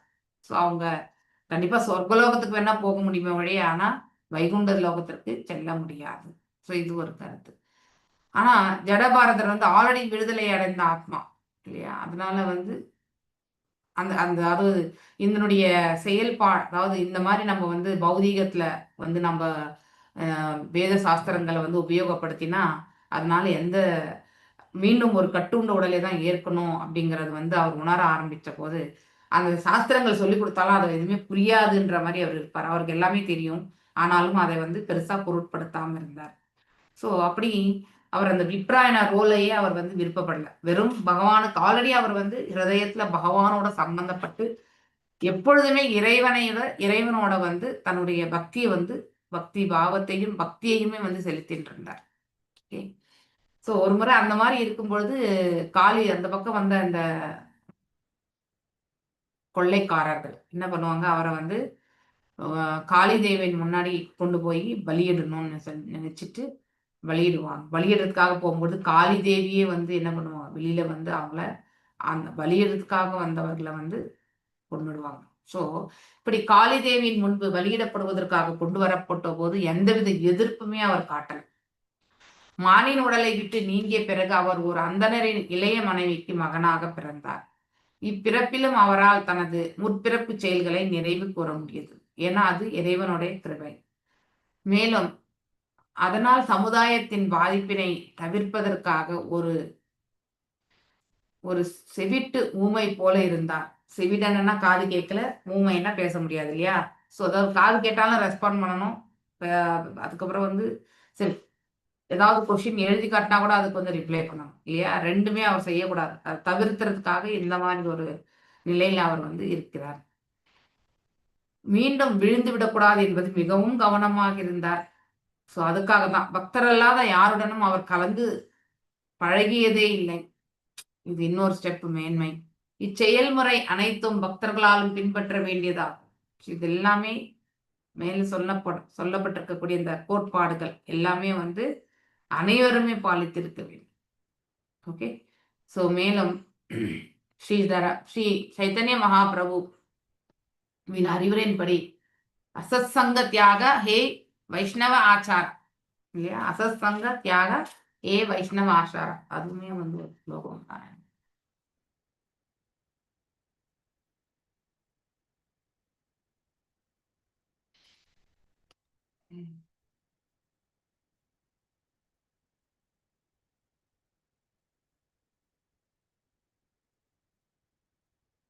மத்தியில தான் வருது. அசத்சங்க தியாக ஹே வைஷ்ணவ ஆச்சாரா. ஆச்சாரான்னா அந்த நியமங்கள். ஓகே. ஸோ என்னெல்லாம் ஆச்சாரத்தை வந்து நம்ம வந்து பின்பற்றுகிறோம். ஸ்ருதி சங்கா ஏக சாது கிருஷ்ண பக்தஹாரா இல்லையா? வைஷ்ணவ should always avoid the association of அசத் சங்கம். நார்மலான பீப்புள் அப்படின்னா அவங்களோட பேசக்கூடாதுன்ட்டு இல்லை. அதாவது நம்ம ஆன்மீகத்தினுடைய தன்மைகளை வந்து அவங்க, அதாவது நம்முடைய ரியலைசேஷன்ஸ் எல்லாம் அவங்க கிட்ட சொல்லக்கூடாது. ஓகே. அப்போ நமக்கு ஏதோ பைத்தியம் பிடிச்சிருக்குன்னு நினைப்பாங்க. ஓகே. ஸோ என்ன விஷயமா நம்ம பேசுகிறோமோ அது மட்டும் பேசிட்டு சைலண்டாக இருக்கிறதுக்கு பழகிக்கிறோம். Common people are very much materially attach இல்லையா? ஏன்னா இயற்கையிலேயே வந்து பொதுவான ஜனங்க இல்லையா? அதாவது பக்தி பாவத்தை வெளிப்படுத்தாம பக்தியில திளைத்திருக்காம, இப்படி இங்க யாரை பற்றி ஜடபாரதரை பற்றி சொல்லப்பட்டிருக்கு. அப்படிப்பட்ட ஒரு நிலையில இல்லாதவங்க அவங்க வந்து என்ன சொல்ல, common people materially attach, especially எதோட, யாரோட? காமம் இல்லையா? பெண்ணோட. ஸோ வைஷ்ணவாஷ் அந்த மாதிரி வந்து அசோசியேஷன் இருந்தா அதை வந்து கண்டிப்பா தவிர்த்துறணும். So to avoid the company of those who are not devotees of Lord Krishna. So அதனால இறைவனோட பக்தர்களோட அவர்களுடைய சகவாசம் எப்பொழுது கிடைக்கும்? அவர்கள் இருவருக்குமே வந்து பக்தி, அதாவது இறைவனுக்குன்னு தொண்டு ஆற்றும் பொழுது அந்த ஒரு உணர்வு வரும். ஆனா அதுவுமே வந்து பக்தர்கள் கூட்டத்தோடு இணைந்து செய்யும் பொழுது வரும். அதே நாம அசத் சங்கத்திலிருந்து நாம் மாற்றினோம் என்றால் எந்த பிரயோஜனமும் கிடையாது. ஸோ அதுலயுமே நமக்கு அந்த பாவம் வராது. பக்தர்களோடு சேரும் பொழுது நமக்கு அந்த பாவம் வந்து அபிவிருத்தி ஆகும். ஏன்னா ஒருத்தர் சீரியஸா பண்ணும்பொழுது அதை பார்த்து நாமளும் சீரியஸ் ஆகலாம். இதெல்லாமே அவ்வளவுதான். ப்ராக்டிக்கலா நம்ம அப்படிதான் பார்க்க முடியும். ஓகே. அதே வந்து அசத் சங்கத்தோடு இருந்தாக்கா நம்ம ஜபம் பண்ணும்பொழுது அவங்க 10 கேள்வி கேட்பாங்க இல்லையா? அப்ப ஜபத்தினுடைய முக்கியத்துவம் வந்து மேன்மை வராது, அது இழிவான நிலைக்கு தான் போகும். அதனால ஜென்ரலா அசத்சங்க தியாகத்தை வந்து மேலும் பரதர் ஒரு அந்தனர் உடலில் இருந்த பொழுது அவர் பக்கத்து வீட்டாக்காரர்கள் அவரை ஓர் உன்மத்தம் பிடித்த மந்த மதியாளர் என்று கருதினார். அப்படின்னா அதாவது ஒரு மேட் பர்சன் இல்லையா? அதாவது அவருடைய உண்மையான நிலை வந்து 3 குணங்களுக்கு அப்பாற்பட்ட நிலையில நிலை பெற்றிருக்கிறார். ஆனா வெளிப்புற தோற்றத்துல அது தெரியறதில்லை. வெளிப்புற தோற்றத்துல அவர் ஒரு ஏதோ காது கேட்காத, வாய் பேச முடியாத ஒரு நிலையில இருந்தேன். இன்ஃபேக்ட் அவர் தந்தை இடத்துல கூட அவர் வந்து பேசினது கிடையாது இல்லையா? அவர் தந்தை வழிநடத்தக்கூடியவர் தான். ஆனால் அவர் சொன்னது எந்த ஒரு செயலுமே வந்து அவர் செய்யவில்லை. ஓகே. ஏன்னா அவர் அனைத்துமே விப்ரா பாவத்துல தான் எடுத்துட்டு போறார். நாளைக்கு இவருடைய ஜீவனம் என்ன ஆகும் அதை பத்தி தான் யோசிச்சார். ஆனா ஜடபாரதர் வந்திருக்கிறது காரணமே வந்து இந்த பிறவினுடைய நோக்கத்தை முடிச்சுட்டு போகிறதுக்கு தான் இல்லையா? அதனால அதை பத்தி பெருசா யோசிக்கவில்லை அவர். ஸோ மீண்டும் பரதர் அந்தனர் வீட்டில் இருந்த பொழுதும் அவரது பக்கத்து வீட்டுக்காரர்கள் அவரை ஒரு உன்மத்தம், ஏன்னா அவருடைய பிஹேவியரே வந்து ஒரு பைத்தியகாரத்தனமா இருக்கும். ஸோ ஆனால் அவரோ முழுமுதல் கடவுளான வாசுதரை பற்றி தனக்குள் நினைத்தும் வழிபட்டு கொண்டும் இருந்தார். அதாவது ஸ்ரவணம், கீர்த்தனம், ஸ்மரணம் 3ஐயுமே பண்ணிட்டு இருந்தார் என்று அர்த்தம். முப்புரி நூல், அதாவது இந்த இது பண்ணுவாங்க இல்லையா, சொல்லுவாங்க பூநூல் சாஸ்திரம் பண்ணுவாங்க இல்லையா, அதை கூட அவர் வந்து அணிந்து அந்தணனாக தூய்மை செய்து உபநயம் அளிக்க வேண்டும் என்று தந்தை விரும்பிய போதிலும் அவர் ஜடத்தினை போல அசைவ அசைவற்றதில் இருந்ததால் கண் அதாவது பெற்றோர் அதாவது அதனுடைய ஆசையற்று இருந்ததால் அதை கண்டு பெற்றோர் இச்சடங்கில் பற்றில்லாத ஒரு பைத்தியக்காரன் என்றே கருதினார்கள். பெற்றார்கள் கூட அவ்வாறே எண்ணியதாக சொல்லப்படும். அது ஸ்பெல்லிங் மிஸ்டேக்ஸ். அது அதனால ஆசை அற்று இருந்ததை கண்டு ஓகே பெற்றோர்கள் என்ன பண்ணாங்க, இச்சடங்குல அவருக்கு விருப்பம் இல்லை அப்படிங்கிற ஒரு நிலைக்கு வந்தார்கள். இது போன்ற சடங்குகளை அவர் மேற்கொள்ளாவிடம் அவர் தான் டைரக்டர் சுப்ரீம் லார்டோட கனெக்டிவிட்டி ஏற்படுத்தினார் இல்லையா? அப்படி இருக்கும்பொழுது இங்க நடக்கக்கூடிய நிகழ்வுகள் எல்லாமே அவருக்கு தேவையற்ற ஒரு விஷயங்களாக மாறிவிடும். மேலும் அவரது அமைதியின் காரணமா இது போன்ற சடங்குகள் எல்லாமே அவர் மேற்கொள்ளாவிடனும் கூட அவர் முற்றிலும் கிருஷ்ண உணர்விலே மூழ்கியிருந்தார் இல்லையா? So already is involved in that. அதனால போய் அவர் தீட்சைன்ற நேம் இந்த பூணூல் சாஸ்திரம் எல்லாம் பண்ணிக்க வேண்டிய அவசியமே இல்லாத ஒரு நிலையில இருந்தார். மேலும் அவரது அமைதியின் காரணமாக மிருகங்களை விட மோசமான சில மனிதர்கள் பல்வேறு வழிகளில் அவரை கேலி செய்து சிறுமைப்படுத்தியும் அவர் அதனையே பொறுத்து கொண்டார். So this is quality tolerance இல்லையா? ஒரு உத்தம பக்தருடைய குவாலிட்டியை நாம இதுல இருந்து புரிஞ்சுக்கணும். மேலும் அவரது அன்னை தந்தை மறைந்தவுடன் அவர் தனது மாற்றாந்தாய் மற்றும் அவளது புதல்வர்கள் மிகவும் மோசமாக நடத்தப்பட்டார். எஸ், அவரை ஒரு வேலைக்காரனை போலவே நடத்தினாங்க. அவருக்கு கெட்டுப்போன உணவினையே உண்ண கொடுத்தனர். ஓகே, அவர் எதையுமே பொருட்படுத்தல. அதெல்லாம் கூட அவர் முற்றிலும் கிருஷ்ணம் உணர்விலே மூழ்கி இருந்ததால் ஒரு முறை மாற்றாந்தாய் மற்றும் அவரது புதல்களின் நெல் வயலினை காவல் காக்குமாறு அவருக்கு கட்டளையிடப்பட்டிருந்தது. அப்பொழுது ஒரு வெள்ளை கூட்ட தலைவன் கொள்ளை கூட்ட தலைவன் அவர் இழுத்து கொண்டு போய் பத்ரகாளிக்கு பலி கொடுப்பதற்காக முயன்றான். காளியின் முன்பு அவரை குனிய செய்து வெட்டறிவாளால் தலையை துண்டிக்க அவன் எத்தனித்த போது ஒரு பக்தன் படும் இன்னல் கண்டு பத்ரகாளி என்ன பண்ணாங்க, அவங்க அவதரிச்சாங்க. அந்த இடத்துல அவங்க அதை ஏத்துக்கல, அதிர்ச்சி ஆச்சு. அவள் உடனே சிலையிலிருந்து வெளிப்பட்டு தன் கைகளினால் வெட்டறிவாளை பிடுங்கி அங்கு கொள்ளைக்காரர்கள் இருக்கிற அனைவரையும் கொன்று தீர்த்தாள். ஸோ எல்லாருமே கொன்று விட்டாள். இவ்வாறு முழுமுதற் கடவுளின் தூய பக்தர் அல்லாதவர் தனக்கு இழக்கும் இன்னல்களை கண்டு என்றைக்குமே அவங்க அதாவது சங்கடம் கொள்ள வேண்டும் என்று நினைக்கிறதுல எல்லாத்தையுமே சமநோக்கோட பார்க்கக்கூடிய அந்த ஒரு பார்வையை எடுத்துட்டு வருவாங்க. கண்டு கூட அமைதியுடனே இருந்தனர். ஸோ ரொம்ப கிரிட்டிக்கல் கொஸ்டின் இருந்தாலும் நாம அமைதி காத்து அதை அப்படியே நெக்ஸ்ட் செய்ய முடியுன்ற அந்த உத்வேகத்தோட நம்ம போகணும். ஆனா இது ஒரு சிறு செயலே நம்மளால செய்ய முடியல அமர்ந்தோம்னா அது மிகவும் கடினமானது.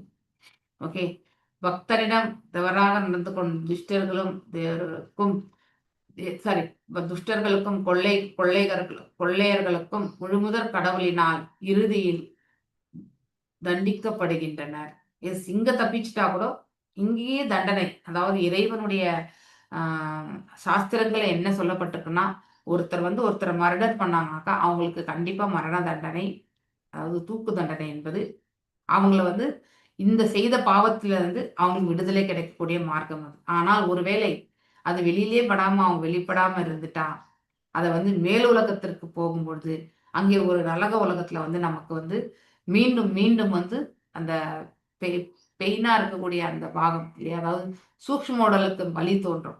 அத்தகைய உடலை பார்த்தீங்கன்னாக்கா அதாவது மர்டர் அங்கேயுமே கொல்லப்படுகிறார்கள். ஸோ அந்த மாதிரி ஒரு நிலைக்கு அது எல்லாமே ஒரு மாயை மாதிரி தோன்றும். மீண்டும் மீண்டும் கொண்டுட்டே இருப்பாங்க நம்மளுக்கு. ஸோ அந்த மாதிரி ஒரு நிகழ்வுகள் உண்டு. அதனால இங்க தப்பிச்சிட்டாலும் மேல் உலகத்துல தப்பிக்க முடியாது. சுக உவாச்ச. யார் வாசிக்கிறீங்க? ஹரே கிருஷ்ணா.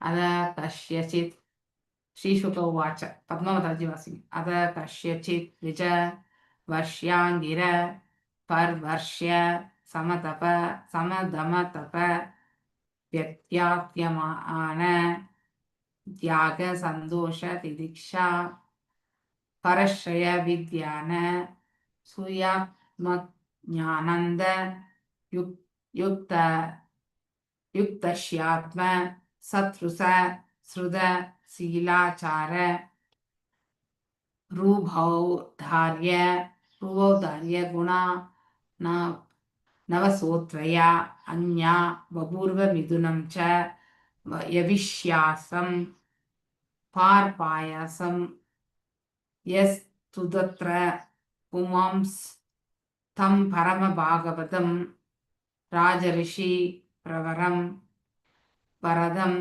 உத்ரிஷ்டோ மிருகசரீரம் சமர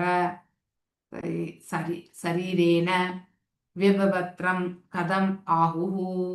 எஸ் பத்மா மாதாஜி வாசி.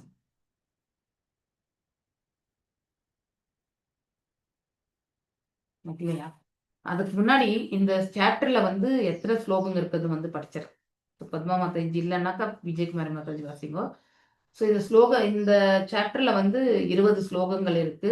4 பிரிவுகளா நாம் இந்த ஸ்லோகங்களை பிரிச்சுக்கலாம். அதுல முதல் பாகம் வந்து முதல் 3 ஸ்லோகங்கள் எதை பற்றி எடுத்துரைக்கிறது என்றால், ஜடபாரதர் வந்து அவருடைய பிறப்பு மற்றும் அவருடைய அதாவது மேலும் அவருடைய செயல்பாடு எப்படி வந்து அசத்சங்க தியாகத்தை வந்து மேற்கொண்டார் என்பதை பற்றி சொல்லியிருக்கார் இல்லையா? ஸோ பரத மகாராஜா வந்து வாஸ் பார்ன் as a பிராமண சன்னாக பிறந்தார் இல்லையா? மேலும் while internally thinking of the Lord, externally acted like a madman. வெளிப்புறத்துல வந்து பைத்தியக்காரனை போல அவதூதரை போல அவர் வந்து செயல்பட்டாலும் உள்ளுக்குள்ள வந்து இறைவனத்துல எப்பொழுதுமே சம்பந்தத்தோடு இருந்தார் என்பது சொல்லப்பட்டது. மேலும் 6-7 ஃபாதர்ஸ் அட்டாச்மெண்ட் டு, ஆனா அப்பா அப்படி கிடையாது இல்லையா? ஃபாதரோட, அதாவது அப்பாவுக்கு இன்னும் அந்த விடுதலை கொடுக்கக்கூடிய அந்த மனசு இன்னும் வரல. ஆனா மகனுக்கு வந்து ஆல்ரெடி வந்தாச்சு இல்லையா? ஸோ இவென்ச்சுவலி டைட், அப்பா வந்து மரணித்து விடுகிறார். நெக்ஸ்ட் 8-11 ஸ்லோகம். ஜடபாரதர் வந்து அவருடைய உறவினர்கள், அதாவது அவருடைய கசின் பிரதர்ஸ்னா, கசின் பிரதர்ஸ்ல ஒரு தந்தைக்கு இன்னொரு மகன், அம்மாவுக்கு பிறந்தவங்க இல்லையா? முதல் தாய்க்கு பிறந்தவங்க கசின்ஸ் கூட சொல்லுவாங்க இல்லையா? ஸோ அப்படி அவங்களால வந்து இவருக்கு அநேக தொந்தரவுகள் என்பது ஏற்பட்ட வண்ணம் இருக்கு. ஸோ அதை பத்தி படிக்கிறது வந்து 8-11 ஸ்லோகம். ஆனா அதை எல்லாத்தையுமே வந்து எந்த ஒரு வேறுபாடு இல்லாம அவர் வந்து அனுசரிச்சார் என்பதும் சொல்லப்பட்டிருக்கு. மேலும் 12-20 ஸ்லோகம் வந்து Jadabharata protected by the gods of Kali. எங்கே அந்த இப்பதான் நம்ம படிச்சோம் இல்லையா? ஸோ லாஸ்ட் ஸ்லோகம். ஸோ அந்த இடத்துல லாஸ்ட் ஸ்லோகம் இல்லை, அது முன்னுரையில படித்தோம். ஸோ அந்த முன்னுரையிலிருந்து அது வருது. ஸோ அங்கே காளி தேவியை தோன்றி அந்த கொள்ளையர்களை வதைத்து இவரை வந்து ரட்சித்தாங்கன்றது வந்து சொல்லப்பட்டது. ஸோ 12-16 அந்த கொள்ளைக்காரர்கள் வந்து பரத மகாராஜா வந்து பிடிச்சி கட்டிடுறாங்க. மேலும் அது காளி தேவியத்துல வந்து பலி கொடுக்கணுன்றதுக்காக வச்சிருக்காங்க. ஆனா அவர் எதுவுமே பேசல. மேலும் 17-19 வந்து being unable to tolerate the offenses of a devotee, கடைசி ஸ்லோகம் இல்லையா? So Kali appeared from the deity and captivated the rogues and drank their blood. அவங்களை கொள்ளையடிச்சவங்களை வந்து கொன்று அந்த ரத்தத்தையே வந்து குடித்ததாக என்று சொல்லப்படுகிறது. மேலும் 20 devotees remain undisturbed in all calamities இல்லையா? எல்லா சங்கடத்திலுமே வந்து பக்தர்கள் வந்து ஒரு சமநோக்கு பார்வையோட அமைதி காக்கக்கூடிய அந்த மனசு வந்து இருக்கிறது அப்படின்னு சொல்றதை பத்தி எடுத்துரைக்கக்கூடிய ஸ்லோகம் அது. ஓகே, இதோட இந்த 20 ஸ்லோகத்தினுடைய சம்மரி வந்து முடிஞ்சது. எஸ், பத்மா மாதாஜி வாசிக்கும். ஓகே, அத கஷ்யசித் விஜ வர்ஷ்யாங்கிர நான் படிச்சுட்டேன்னு நினைக்கிறேன் இல்லையா? படிங்க பத்மா மாதாஜி, நான் படிச்சேன். அத கஸ்யசித் த்விஜ श्रीशुक उवाच अद कस्यचित् द्विज वरस्याङ्गिर प्रवर्ष्य समदब दब स्वाध्यायाध्ययन याग सन्तोष तिदिश प्रसृस्य विद्यान सुयात्म आनन्द युक्तस्यात्म शत्रुस श्रुत शीलाचार रूपोद्रिय गुणानव सौत्रया अंकजापवुवर मिथुनं च यदीयस्यां पार्यायां यस्तु दत्र भुवांसतं परम भागवतं राजर्षि प्रवरं परदं उद्धृष्ट मृग शरीरं चरम शरीरेण विभर्त्वं गदम् आहुग. ஸ்ரீ சுக உவாச்ச. சுகதேவ கோஸ்வாமி தொடர்ந்து கூறினார்.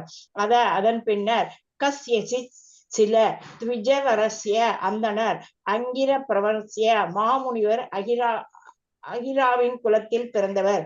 சம மன அடக்கம், தம புலனடக்கம், தப தவங்கள் விரதங்கள் போன்றவற்றில் பயிற்சி, சுவாத்தியாயா வேத மந்திரங்களை ஓதுதல், அத்தியன கற்பது, தியாக துறவரம், சந்தோஷ திருப்தி, திதீஷா பொறுமை, பிரஸ்ரிய மிகவும் நேர்மையான, வித்யா அறிவு, அனசூய காழ்ப்புணர்ச்சி இன்றி, ஆத்ம ஞான ஆனந்த தன்னுணர்வில் திருப்தியுற்று, யுக்தஸ்ய தகுதியுடன், ஆத்ம சத்ருச தன்னை போலவே, சுத்த கல்வியில், சீவ சீலம், ஆச்சார நடத்தையில், ரூப அழகில், ஔதாரிய பெருந்தன்மையில், நவச உத்தரியா 9 சகோதரர்கள் ஒரு தாயின் வயிற்றில் பிறந்தனர். அங்கஜா புதல்வர்கள், பபூஷ பிறந்தனர். மிதுனம் இரட்டை சகோதர சகோதரி.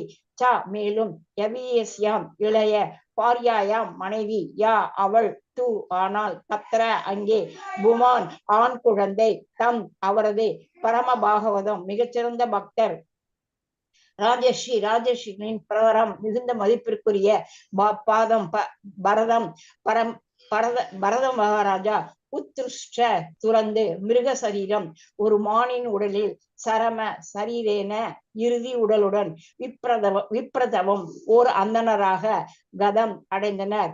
ஆகு அவர்கள் கூறினர். மொழிபெயர்ப்பு. ஆல் குரோரிஷு சில பிரபுவதா. ஸ்ரீ சுகதேவ கோஸ்வாமி தொடர்ந்து கூறினார். அன்பார்ந்த மன்னனே, மானின் உடலை துறந்த பின் பரதர் ஒரு தூய அந்தனர் குடும்பத்தில் பிறந்தார். அங்கீராவின் குலத்தில் வந்த அந்தணன் ஒரு அந்தனர் தகுதிகள் அனைத்தும் நிரம்பியவர். மனம் மற்றும் புலன்களை அடக்கி வேதங்களையும் சாத்திரங்களையும் நன்கு கற்றுள்ளவராக அவர் விளங்கினார். தானம் வழங்குவதில் தேர்ந்தவராகவும், எப்போதும் திருப்தி உடையவராகவும், கற்றறிந்தவராகவும், காழ்ப்புணர்ச்சி அற்றவராகவும் இருந்தார். தன்னுணர்வு பெற்று பகவானின் பக்தி தொண்டில் அவர் ஈடுபட்டிருந்தார். எப்போதும் சமாதி நிலையிலேயே இருந்தார். அவரது முதல் மனைவியிடம் 9 புதல்வர்களையும், 2ஆம் மனைவியிடம் இரட்டையராக பிறந்த ஒரு புதல்வன் மற்றும் ஒரு புதல்வியையும் பெற்றெடுத்தார். இப்புதல்வனே மிகச்சிறந்த பக்தரும் உயர்ந்த ராஜரிஷியுமான பரத மகாராஜா ஆவார். மானின் உடலை துறந்த பிறகு அவர் பிறந்த கதை இதுவேயாகும். பொருளரே, பரத மன்னர் மிக சிறந்த பக்தராயினும் அவர் ஒரே பிறவியில் வெற்றி அடைந்து விடவில்லை. பகவத்கீதையில் ஒரு பக்தன் ஒரு பிறவியில் தனது பக்தி கடமைகள் அனைத்தையும் நிறைவேற்றாது இறந்து விட்டான் என்றால், மறுபிறவியில் அவன் ஓர் அந்தன குடும்பத்திலோ, வசதிமிக்க க்ஷத்திரிய அல்லது வைசிய குடும்பத்திலோ பிறப்பதற்கு அவனுக்கு சந்தர்ப்பம் அளிக்கப்படுகிறது. சுச்சீனாம் ஸ்ரீ மதாம் ஏஹே. பகவத்கீதை 6.41. பரத மகாராஜா முதலில் வசதிமிக்க க்ஷத்திரிய குடும்பத்தில் மகாராஜா ரிஷப மன்னருக்கு புதல்வனாக பிறந்தார். ஆனால் ஒரு மானின் மீது அதீத பற்று வைத்து அவர் வேண்டுமென்றே தனது ஆன்மீக கடமைகளை புறக்கணித்ததினால் அவர் ஒரு மானுக்கு மகனாக பிறந்தார். அவ்வாறு பிறந்த போதிலும் அவர் ஒரு பக்தன் என்னும் உறுதியான நிலைமை காரணமாக அவருக்கு முற்பிறப்பு நினைவுகள் மறக்காதிருக்க அருளப்பட்டது. அதனால் அவர் மிகுந்த மன உறுத்தமுற்று எப்போதும் கிருஷ்ணரின் நினைவிலேயே மூழ்கி ஒரு வனத்தில் வசித்து வந்தார். அதன் பிறகே அவருக்கு ஒரு நல்ல அந்தன குடும்பத்தில் பிறப்பதற்கான வாய்ப்பு அளிக்கப்பட்டது. ஹரே கிருஷ்ண மாதாஜி. சூப்பர் மாதாஜி. விஜயகுமாரி மாதாஜி நாளைக்கு வாசிக்கலாம், ஏன்னா இன்னும் 10 நிமிஷம் தான் இருக்கு. ஓகே, நாளைக்கு.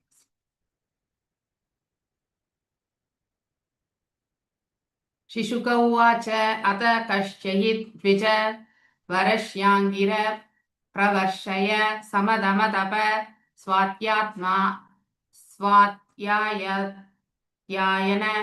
தியாக சந்தோஷ திதிக்ஷா பரஸ்ரய வித்யான சுயாத்மா ஞானானந்த யுக்தஸ்யாத்ம சத்ருஷ்ய ஸ்ருத சீலாச்சார ரூபௌதார்ய குணா நவசோதர்ய அங்கஜா வபூர்வமிதுனம் ச யவீஷ்யாசம் பார்யாயாம் யஸ்ய துதத்ர பும்சாம் தம் பரம பாகவதம் ராஜரிஷி பிரவாரம் வரதம் உத்ருஷ்ட மிருக சரீரம் ஸ்மர சரம சரீரேன விபத்ரம் கதம் ஆஹு. சுகதேவ கோஸ்வாமி சொல்றார். யாருக்கு சொல்றார்? ஆக்சுவலி பரிஷித் மகாராஜாக்கு சொல்றார். அன்பார்ந்த மன்னனே, மானின் உடலை துறந்தாச்சு போன அத்தியாயத்திலே அவர் இல்லையா. துறந்த பிறகு இப்போ நெக்ஸ்ட் என்ன ஆனார் இல்லையா? அவருக்கு பக்தி தொண்டு செய்திருக்கார். அந்த பக்தி தொண்டு செய்தனுடைய பலன் கண்டிப்பாக அவர் வந்து அதை பூர்த்தி செய்யற வரைக்கும் அவர் கண்டிப்பா வர வேண்டியதுதான் இல்லையா. ஸோ அதனால இப்ப என்னவா இருந்திருப்பார் அப்படிங்கிறத வந்து மீண்டும் வந்து சுகதேவ கோஸ்வாமி வந்து கண்டினியூ பண்றார். துறந்த பின்னர் பரதர் ஒரு தூய அந்தனர் குடும்பத்தில் பிறந்தார். நான் அப்பயே சொன்ன மாதிரி அங்கீரா குலத்துல வந்து பிறக்கிறார். அங்கீரா ரிஷியினுடைய அந்த குலத்துல. ஸோ நம்ம ஐ திங்க் உங்க எல்லாருக்கும் கூட தெரிஞ்சிருக்கோம். நிறைய பேர் பிராமின்ஸ் கூட தெரிஞ்சிருக்கோம். ஏன்னா பரத்வாஜ கோத்திரம் இல்லையா, அந்த மாதிரி கோத்திரங்கள் கீழே வந்து கஷ்யப்ப கோத்திரம் அப்படி எல்லாமே வந்து இருக்கு இல்லையா. அது மாதிரி இவரும் வந்து அங்கிரா குலத்துல வந்து பிறக்கிறார். வந்து ஒரு அந்தனர் குடும்பத்துல வந்து பிறக்கிறார். ஸோ அந்த அந்தனருக்கு 2 மனைவிமார்கள். ஓகே, அந்தனர் தகுதிகள் அனைத்தையும் நிரம்பியவர். மனம் மற்றும் புலன்களை அடக்கி வேதங்களையும் சாஸ்திரங்களையும் நன்கு கற்றவராக அவர் விளங்கினார். தானம் வழங்குவதிலும் தேர்ந்தவராகவும் எப்பொழுதும் திருப்தி உடையவராகவும் கற்றறிந்தவராகவும் காழ்ப்புணர்ச்சி அதாவது பொறாமையற்றவராகவும் இருந்தார். தன்னுணர்வு பெற்று பகவானின் பக்தி தொண்டில் அவர் ஈடுபட்டிருந்தார். எப்பொழுதும் சமாதி நிலையிலே இருந்தார். அவரது முதல் மனைவியின், அதாவது இது ஜடபாரதருடைய தந்தையை பற்றி விளக்கக்கூடியது. ஓகே, இத்தனையுமே அவர் செய்திருந்தார். ஸோ அவருக்கு 2 மனைவிமார்கள். ஓகே, மனைவியிடம் 9 புதல்வர்கள். ஓகே, 9. 2வது மனைவியிடம் இரட்டையராக பிறந்த ஒரு புதல்வன் மற்றும் ஒரு புதல்வி இருந்ததாக சொல்லப்படுகிறது. இப்புதல்வனே மிகச் சிறந்த பக்தரும் உயர்ந்த ராஜரிஷியுமான பரத மகாராஜா ஆவார். மானின் உடலை துறந்த பிறகு அவர் பிறந்த கதை இதுதான் அப்படிங்கிறது வந்து ஒரு ஷார்ட்டா வந்து ரொம்ப அழகா சொல்லப்பட்டது இல்லையா. நம்ம ஆல்ரெடி பகவத்கீதையில கூட 6.41 இல்லையா, சுஷீனான் ஸ்ரீமதான் கேஹே இல்லையா, அதாவது யோகத்தில் முழுமை அடையாதவர்கள் வந்து மீண்டும் வந்து பிறவி எடுப்பாங்க. இப்போ ஞான யோகம் இருக்கலாம், அதுக்கப்புறம் தியான யோகம் இருக்கலாம், கர்ம யோகம் இருக்கலாம். இந்த எந்த யோகத்துல இருந்தாலும் ஒருத்தர் வந்து அதை பக்தி யோகத்துல வந்து நிறைவு பெறுற வரைக்கும் அவர்கள் மீண்டும் இந்த இடத்துல பிறவி எடுப்பாங்க அப்படிங்கிறது வந்து நாம பகவத்கீதையில படிச்சிருக்கோம் இல்லையா. ஸோ அந்த அந்த ஒரு ஸ்லோகத்திலிருந்து நம்ம புரிந்து கொண்ட போது இப்போ யோகத்தில் முழுமை அடையாதவர் தான் பரத மகாராஜா இல்லையா. ஸோ மானாக வந்து அதை உணர்ந்தார். அதை முழுமை எவ்வளவு முட்டாள்தனமான செயல் எல்லாம் நாம் செய்திருப்போன்றது வந்து மான் ரூபத்துல வந்தப்போ உணர்ந்தார். ஆனால் அதே மனித ரூபத்தில் இருந்த அவர் அதை உணரவில்லை இல்லையா. இந்த மாதிரிதான் நம்ம காலகட்டங்கள்ல நம்ம எல்லாருமே வாழ்ந்துட்டு இருக்கோம். அதாவது அஜ்ஞானம் என்பது எல்லாரிடத்துலயுமே உண்டு இல்லையா. என்னுடைய அஜ்ஞானம் ஒருவேளை வந்து உங்களுக்கு தெரியலாம், உங்களுடைய அஜ்ஞானம் எனக்கு தெரியலாம் இல்லையா. எல்லா செயல்களிலுமே நம்ம பர்ஃபெக்ட் கிடையாது.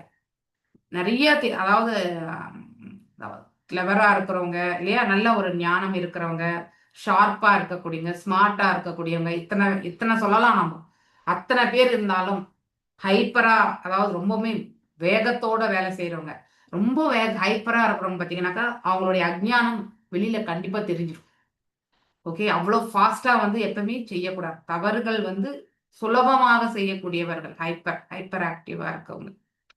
ஸோ இன்னொன்று வந்து அவங்களுக்கு வந்து நாலேஜும் இருக்கும், ஆனா அதை வந்து வெளிப்படுத்தக்கூடிய விதத்துல வந்து சில சமயங்கள் எல்லாமே அவங்க நிறைய தவறுகள் செய்வாங்க. ஸோ என்னுடைய இந்த எக்ஸ்பீரியன்ஸ்ல வந்து நான் இதை நிறைய பேர்கிட்ட நான் பார்த்துருக்கேன். யார் ஹைப்பரா இருக்காங்களோ அவங்க வந்து நிதானம் புத்தி இல்லாம அவங்க என்ன பண்ணுவாங்க, நல்ல நாலேஜ் நல்ல குணம் எல்லாமே இருக்கும். ஸோ ஞானத்திற்கு கூட குறைவு இருக்காது சில பேர் இடத்துல. ஆனாலும் அவர்கள் அஜ்ஞானத்திலையுமே இருந்து கொண்டு செயல்படக்கூடிய செயல்களை நாம கண்கூடா பார்க்கலாம்.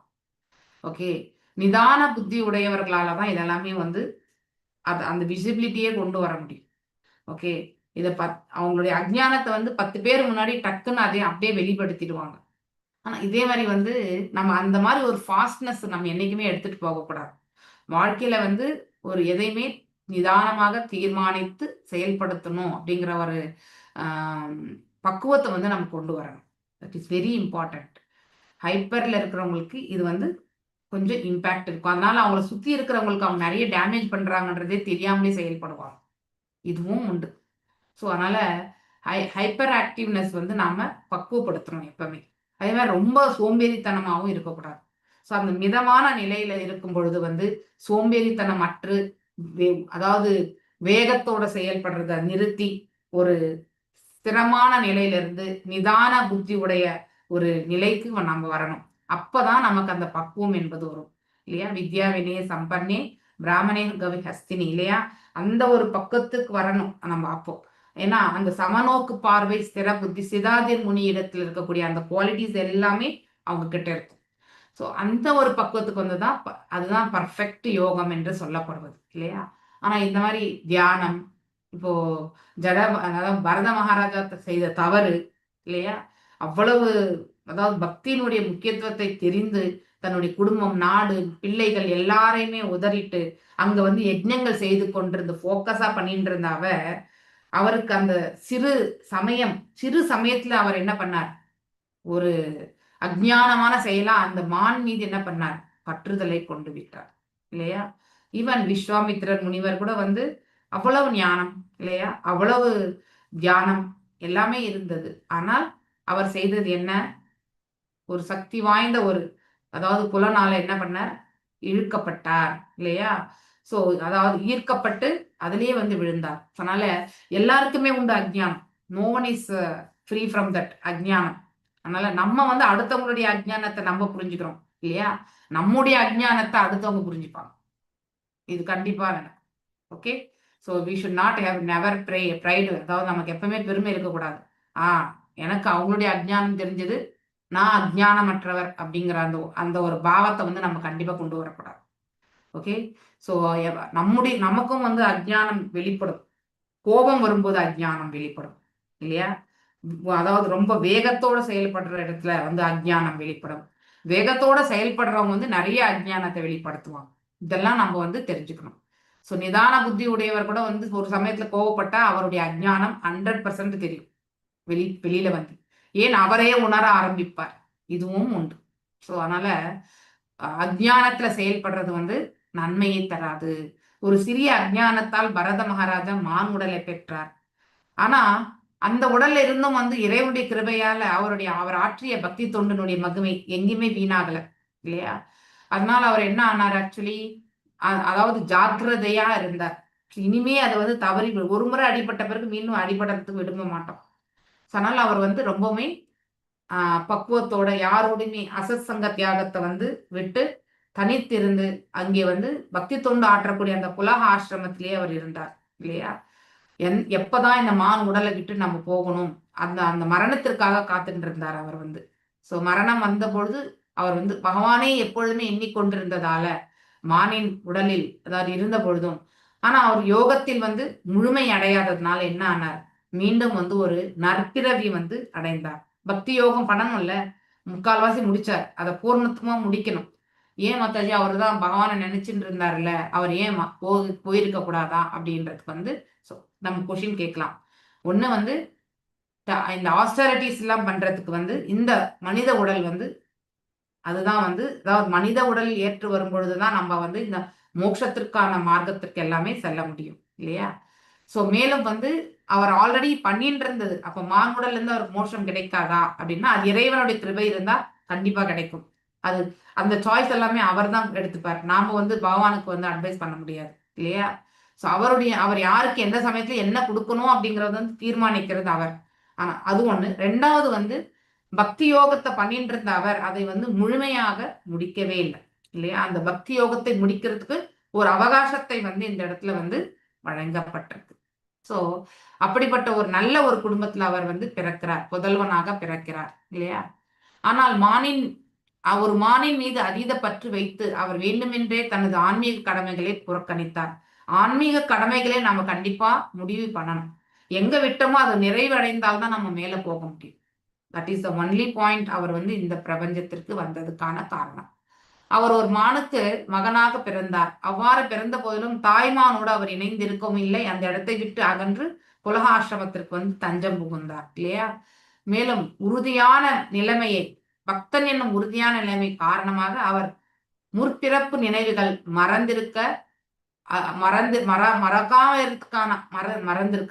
மறவாமல் இருக்கிறதுக்கான அருள் வந்து பகவானால கிடைக்க பெற்றது. ஏன்னா அவர் ஆல்ரெடி பக்தி தொண்டு பண்ணினதுனால. சோ ஆனால் அவர் மிகுந்த மன வருத்தமுற்ற பொழுது இல்லையா, கிருஷ்ணரின் நினைவிலேயே மூழ்கி ஒரு வனத்தில் வசித்து வந்தார். சோ அதான் புலகாசிரம். அதன் பிறகே அவருக்கு ஒரு நல்ல அந்தன குடும்பத்தில் பிறப்பதற்கான வாய்ப்பு அளிக்கப்பட்டது. சோ இதெல்லாம் இறைவனுடைய கிருபை இல்லையா? அதை கொண்டு வந்து நம்ம வந்து முன்னேறி செல்லணும். எந்த ஒரு காலகட்டத்திலுமே நாம பக்தியில வந்து மேன்மை அடைஞ்சிட்டோம் அப்படிங்கிற அந்த அந்த ஒரு அகம்பாவம் மட்டும் வரவே கூடாது. அது வந்தாலே வந்து அதாவது ஒரு ஏனாதானோன்னு வந்து பக்தி பண்றது இதெல்லாமே வந்து நல்லது கிடையாது. ஸோ அது வந்து பக்திக்கு வந்து மகத்துவமே கொடுக்காது. அதுல வந்து நம்ம பக்தியில வந்து முன்னேறவும் முடியாது. ஸோ அதை நாம நன்னா புரிஞ்சுக்கணும். ஓகே. வாஞ்ச கல்பதாருபியஷ கிருபா சிந்துபியவச்ச பதீதனாம் பாவனேபியோ வைஷ்ணவேபியோ நமோ நமः. अनंत कोटि वैष्णव वृंद की जय. नामाचार्य हरिदास ठाकुर की जय. हरे कृष्णा कृष्ण कृष्ण हरे हरे, हरे राम राम राम हरे हरे, हरे कृष्ण. கிருஷ்ணா மாதாஜி. हरे कृष्ण. So ஹரே கிருஷ்ண மாதாஜி. எந்த காலகட்டத்திலுமே ஹரே கிருஷ்ணா மாதாஜி, இது வந்து 3வது பிறவியில தான் ஒரு மோட்சம் கிடைக்கும்.